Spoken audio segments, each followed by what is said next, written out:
आज की वीडियो में हम लोग 69th बीपीएससी प्री का डे 3 देखेंगे, जिसमें हम लोग चालकोलिथिक और कॉपर एज या ताम्र पाषाणिक युग देखेंगे। सबसे पहले हम लोग मेटल एज या धातु युग के बारे में देखते हैं। इसे 3 भागों में विभाजित किया जा सकता है। पहला कॉपर एज या तांबा युग, दूसरा ब्रॉन्ज एज या कांस्य युग, तीसरा आयरन एज या लौह युग। कॉपर एज का भारत में समय 2500 ईसा पूर्व से 700 ईसा पूर्व के मध्य है। ब्रॉन्ज एज का भारत में समय 2500 ईसा पूर्व से 1750 ईसा पूर्व है और लौह युग का आयरन एज का समय भारत में 1500 ईसा पूर्व से 2000 ईसा पूर्व है। भारत में लगभग कॉपर एज और ब्रॉन्ज एज दोनों साथ साथ ही चले थे और आज के वीडियो में हम लोग कॉपर एज के बारे में देखेंगे, ताम्र पाषाणिक युग के बारे में। ताम्र पाषाणिक युग में हमें जिन टॉपिक्स को पढ़ना है, सबसे पहले हम वे देख लेते हैं। पहला ताम्र पाषाणिक युग का परिचय, दूसरा ताम्र पाषाणिक युग में आई विभिन्न संस्कृतियों को देखेंगे, तीसरा ताम्र पाषाणिक युग की विशेषताओं को देखेंगे, चौथा ताम्र पाषाणिक युग में संस्कृतियों का पतन कैसे हुआ उन्हें देखेंगे और पांचवा ताम्र पाषाणिक युग की क्या दुर्बलताएं थी, क्या वीकनेस था, उन्हें देखेंगे। ताम्र पाषाणिक युग चालकोलिथिक एज का परिचय। चालकोलिथिक एज या ताम्र पाषाणिक युग नवपाषाण युग और कांस्य युग के बीच का काल है। भारत में इसका समय 2000 ईसा पूर्व से 700 ईसा पूर्व के मध्य है। इस काल में तांबा और पाषाण का मतलब तांबा और पत्थर का साथ साथ प्रयोग हुआ है, अर्थात तांबा के और पत्थर के दोनों के औजार साथ साथ यहाँ मिले हैं। इस काल में सर्वप्रथम तांबा का प्रयोग 5000 ईसा पूर्व के मध्य हुआ था और भारत में मुख्य क्षेत्र है दक्षिण पूर्वी राजस्थान, पश्चिम मध्य प्रदेश, पश्चिम महाराष्ट्र, दक्षिण पूर्वी भारत।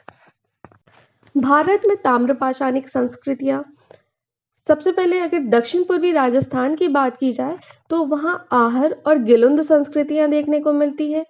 मध्य भारत में कायथा संस्कृति, मालवा संस्कृति और एरन संस्कृति देखने को मिलती है। महाराष्ट्र में जोरवे संस्कृति और सवल्दा संस्कृति देखने को मिलती है। दक्षिण पूर्वी भारत में महानदी का डेल्टा क्षेत्र और गोदावरी नदी का डेल्टा क्षेत्र, इन दोनों नदियों के डेल्टा क्षेत्र में संस्कृतियां देखने को मिलती हैं। पूर्वी भारत में बिहार, उत्तर प्रदेश और पश्चिम बंगाल में ताम्र पाषाणिक संस्कृतियां देखने को मिलती है। बिहार में चिरांद, सेनुवार, सोनपुर और तारडी में संस्कृतियां उभरी थी और उत्तर प्रदेश में खेड़ी, नरहन और पश्चिम बंगाल में वर्धमान और सिंहभूम में ताम्र पाषाणिक संस्कृतियां देखने को मिलती हैं। भारत में प्रमुख ताम्र पाषाणिक संस्कृतियां तथा उसकी अवधि। कायथा संस्कृति की भारत में अवधि थी 2000 ईसा पूर्व से 1800 ईसा पूर्व। आहर या बनास संस्कृति की अवधि थी 2000 से 1400 ईसा पूर्व। मालवा संस्कृति की अवधि थी भारत में 1700 से 1200 ईसा पूर्व। सबल्दा संस्कृति की अवधि थी 2300 से 2000 ईसा पूर्व। जोरवे संस्कृति की अवधि थी 1400 से 700 ईसा पूर्व।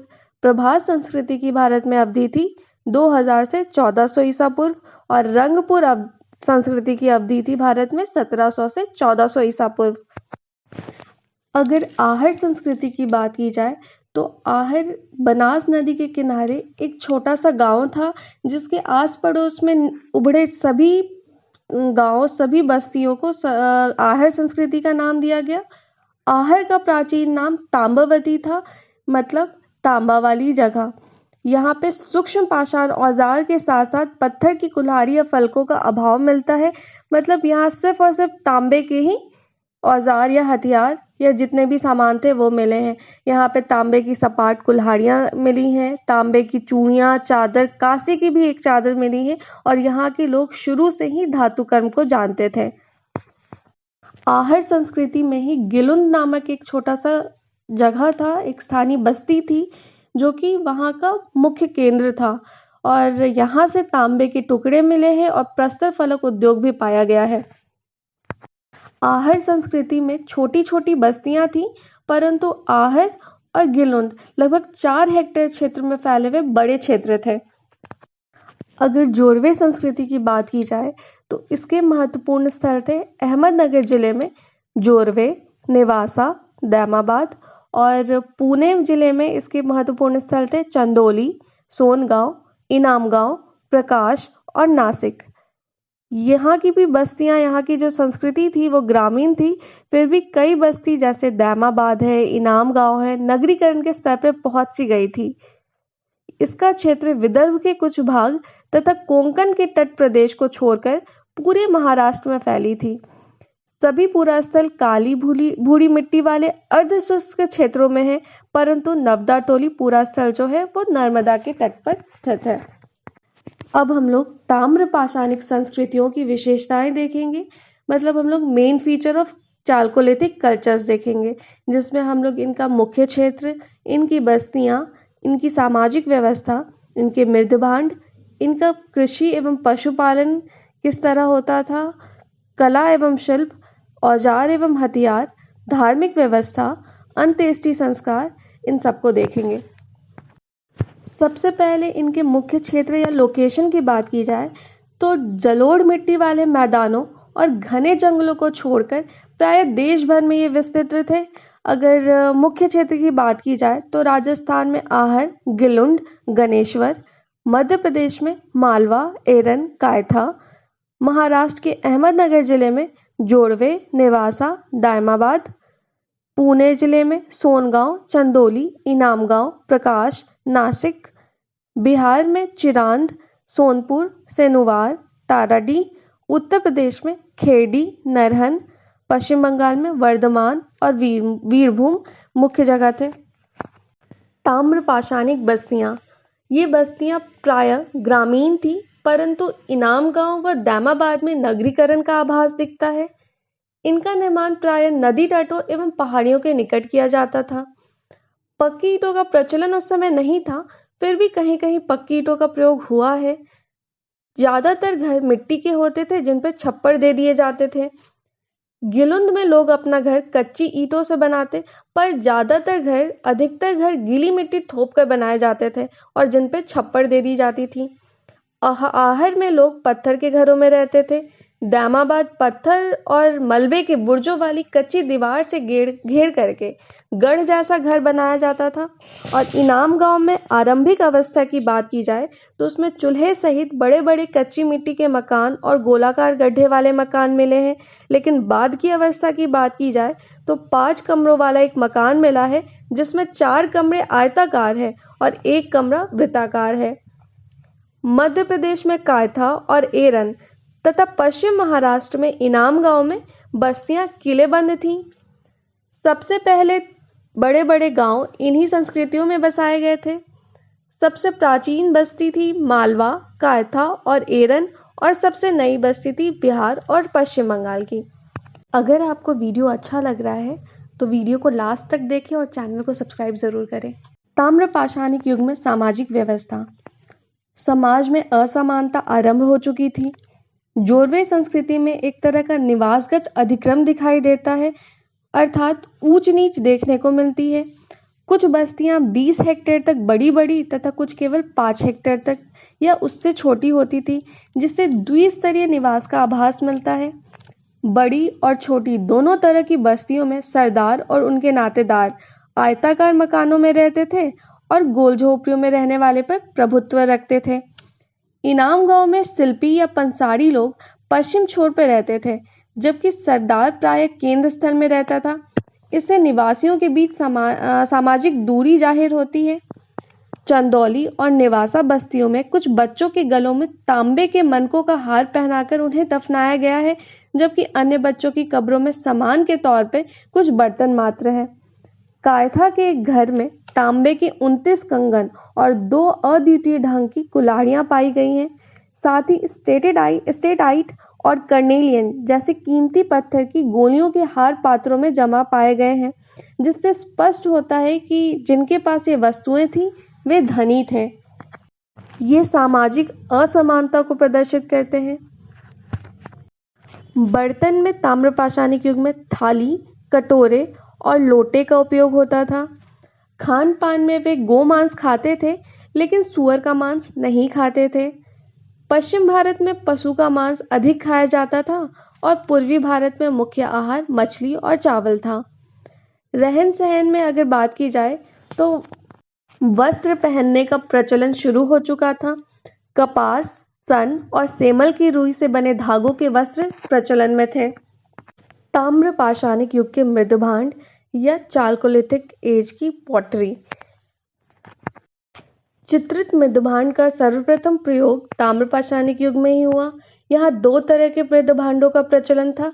पहला काले और लाल रंग के मृदभांड, दूसरा लाल अनुलेपित मृदभांड या गैरिक मृदभांड।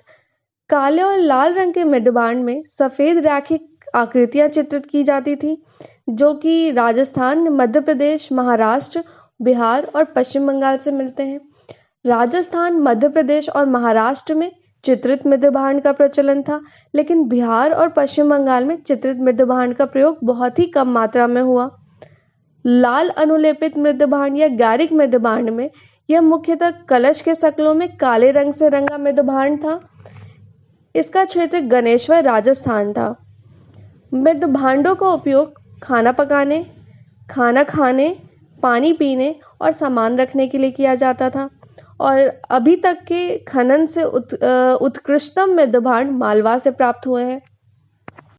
एग्रीकल्चर एंड एनिमल हस्बेंड्री, कृषि एवं पशुपालन। ताम्र पाषाणिक युग के लोगों का मुख्य व्यवसाय पशुपालन एवं कृषि था। पशुपालन में वे गाय, भेड़, बकरी, सूअर, भैंस तथा ऊंट जैसे मवेशियों को पालते थे, और वे हिरन का शिकार करते थे।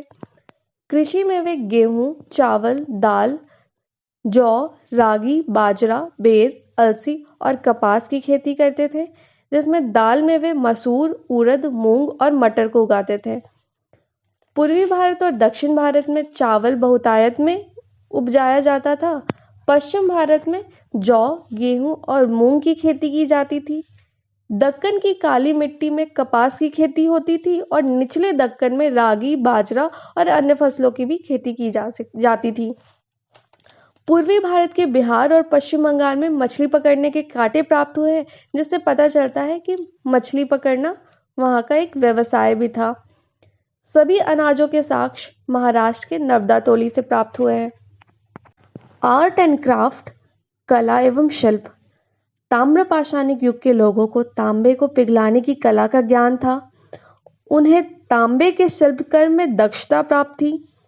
कार्नेलियन, स्टेटाइट और क्वार्ट्जाइट क्रिस्टल के मनके या गुटिकाएं बनाई जाती थीं। वे वस्त्र निर्माण से भी परिचित थे। महाराष्ट्र में कपास, सन और सेमल की रुई के धागे के अवशेष मिले हैं। मालवा में चरखे और तकलियां मिली हैं। इनाम गांव में कुंभकार, धातुकार, हाथी के दांत के शिल्पी, चूना बनाने वाले और मिट्टी के खिलौने तथा मिट्टी की मूर्ति बनाने वाले कारीगर रहते थे। आहर संस्कृति में तांबे की चूड़ियां व तांबे की चादर तथा एक कांसे की चादर पाई गई है। गिलुंद में तांबे के टुकड़े मिले हैं। गिलुंद में प्रस्तर फलक उद्योग पाया गया है। औजार और हथियार, टूल्स एंड इम्प्लीमेंट्स। ताम्र पाषाणिक युग में सूक्ष्म पाषाणों और पत्थर के अन्य औजारों के साथ साथ तांबे के कुछ औजार मिले हैं। गणेश्वर, राजस्थान से तांबे के तीर के नोक, बर्छे के फाल, बसियां, सेल्ट, कंगन, छेनी आदि मिले हैं। जौरवे और चंदौली में सपाट आयताकार ताम्र कुठार मिला है। चंदौली में ही तांबे की छेनी मिली है, और आहर में तांबे की सपाट कुल्हाड़ियां मिली हैं। धार्मिक व्यवस्था, रिलीजियस सिस्टम। राजस्थान और मालवा में मिट्टी की वृषभ की मूर्तियां तथा इनाम गांव से मातृ देवी की मूर्ति प्राप्त हुई है। इससे प्रतीत होता है कि लोग वृषभ तथा मातृ देवी की पूजा करते थे। अंत्येष्टि संस्कार, ब्यूरल सिस्टम। महाराष्ट्र में मृतक को कलश में रखकर अपने घर में फर्श के अंदर उत्तर दक्षिण स्थिति में गाड़े जाते थे। कब्र में मिट्टी की हंडियां और तांबे की कुछ वस्तुएं भी रखी जाती थी, जो परलोक में मृतक के इस्तेमाल के लिए होती थी। दक्षिण भारत में शवों को पूर्व पश्चिम दिशा में दफनाया जाता था। पश्चिम भारत में संपूर्ण समाधान प्रचलित था। पूर्वी भारत में आंशिक समाधान प्रचलन में था। ताम्र पाषाणिक संस्कृतियों का पतन, decline of Chalcolithic cultures. Bharat के मध्य और पश्चिम भागों में ताम्रपाषाणिक संस्कृतियां 1200 ईसा पूर्व में या 1000 ईसा पूर्व आते आते लुप्त हो गई। केवल जौरवे संस्कृति 700 ईसा पूर्व तक जीवित रही। फिर भी देश के कई भागों में ताम्रपाषाण युगीन काले व लाल मृदभांड का बनना ऐतिहासिक काल में भी ईसा पूर्व दूसरी सदी तक जारी रहा। परंतु कुल मिला के मध्य तथा पश्चिम भारत की आरंभिक ऐतिहासिक संस्कृति तथा उनकी ताम्रपाषाण संस्कृति के बीच लगभग 4 से 6 शताब्दियों का व्यवधान रहा। पश्चिम भारत और पश्चिम मध्य प्रदेश में ताम्रपाषाण बस्तियों के लुप्त होने का कारण लगभग 1200 ईसा पूर्व के बाद से वर्षा की कमी मानी जाती है, पर मध्य गंगा क्षेत्र और पश्चिम बंगाल में ये बस्तियां बाद तक चलती रही। ऐसा लगता है कि पश्चिम भारत में ताम्रपाषाणिक युग के लोग ऐसी काली चिकनी मिट्टी वाले क्षेत्र में थे जहां सूखे मौसम में जमीन गोड़ना कठिन होता था, अतः वे अपनी जमीन खोदने वाले डंडे के सहारे ज्यादा दिनों तक टिक नहीं सके। लेकिन लाल मिट्टी वाले क्षेत्रों में, खासकर पूर्वी भारत में, ताम्रपाषाण अवस्था के तुरंत बाद बिना किसी व्यवधान के लौह अवस्था आ थमकी और उसने धीरे धीरे लोगों को पूरा खेतीहर बना दिया। यही बात मध्य गंगा के मैदान में स्थित ताम्रपाषाण संस्कृतियों पर लागू होती है। इसी तरह दक्षिण भारत के कई स्थलों पर ताम्रपाषाण संस्कृति ने लोहे का इस्तेमाल करने वाली महापाषाण संस्कृति का रूप ले लिया। ताम्रपाषाणिक संस्कृतियों की दुर्बलताएं। Weakness of chalcolithic cultures. पहला, ताम्रपाषाणिक युग के लोग मवेशी पालते और उन्हें अपने आंगन में ही बांध कर रखते। शायद वे पशुपालन मांस के लिए करते थे, दूध पीने या घी बनाने के लिए नहीं। कई जनजाति के लोग जैसे बस्तर के गोंड मानते हैं कि पशुओं का दूध केवल पशुओं के बच्चों के लिए है, इसलिए वे दूहते नहीं थे। इस कारण ताम्रपाषाण युग के लोग पशुओं से पूरा फायदा नहीं उठा सके। दूसरा, ताम्रपाषाण युग के जो लोग मध्य और पश्चिम भारत के काली कपास मिट्टी वाले क्षेत्र में रहते थे, गहन या विस्तृत पैमाने पर खेती नहीं कर पाए। तीसरा, ताम्रपाषाण स्थलों में न ही हल और न ही फावड़ा ही पाया गया है और वे अपने जमीन खोदने वाले डंडे डिगिंग स्टिक में पत्थर का छिद्रित चक्का दबाव के लिए लटका देते थे और इससे केवल झूम खेती ही कर पाते थे, जिससे कृषि तकनीक का अभाव दिखता है। पश्चिम महाराष्ट्र में बड़ी संख्या में बच्चों के समाधानों से ताम्रपाषाणिक संस्कृतियों की आम दुर्बलता प्रकट होती है। इससे चिकित्सा का अभाव भी दिखता है। खाद्य उत्पादक अर्थव्यवस्था के होते हुए भी बच्चों के मरने की दर बहुत ऊंची थी, जो कि पोषाहार की कमी को दर्शाता है। ताम्रपाषाणिक संस्कृति एक ग्रामीण संस्कृति थी और जिसकी सारी अवधि में तांबा सीमित मात्रा में ही उपलब्ध था और ये तांबा अधिक लचीला होने के साथ साथ कमजोर भी हुआ करता था।